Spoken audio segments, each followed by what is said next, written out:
In this tutorial, I'm going to show you how to add a new user using the user profile feature. If you are not familiar with user profiles, a separate tutorial is available titled How to Add a User Profile.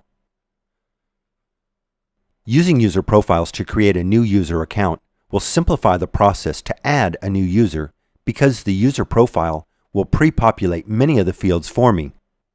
However, I will still need to know certain information, such as the user profile, the username, the email of the new user, the user phone number. I can also pick an available phone number from the drop-down list, the phone location. If you are assigning voicemail to this user, you will need to know the voice portal passcode, and you will need to enter a user password. From the main menu on the left, click on Provisioning. Then click on Users. Select your group. Also notice that I am using the Advanced User mode so that I have access to all of the fields. Click on the Add button. Then in the User Classification section, click on the User Profile drop-down list and select the appropriate user profile. User profiles can vary the information that they populate when you add a new user. I built this user profile earlier. Again, think of the user profile feature as a template, so the fields that are populated in this tutorial are for training purposes and may vary depending on how your user profile was set up. So now, with my user profile selected, all I need to do is to fill in the information that's specific to this user.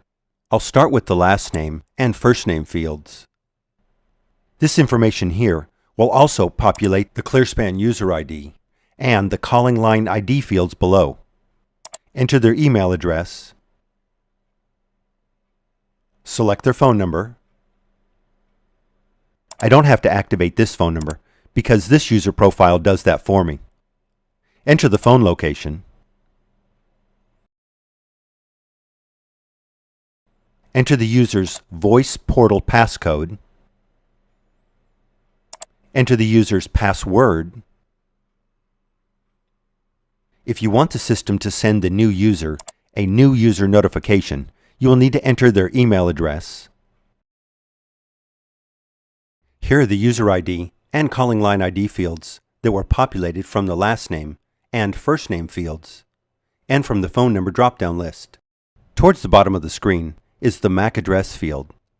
The number in this field was initiated by the user profile because the user profile was configured to use the 10-digit phone number as the MAC address, and populated when I selected the phone number from the drop-down list. Two things I want to mention about this field.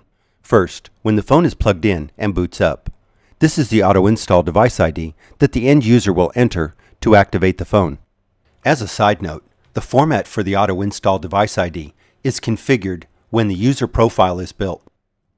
Second, during the activation process, the phone will send its actual MAC address to the system, so that after the phone boots up and is active, the MAC address field in the system will replace this number with the phone's actual MAC address.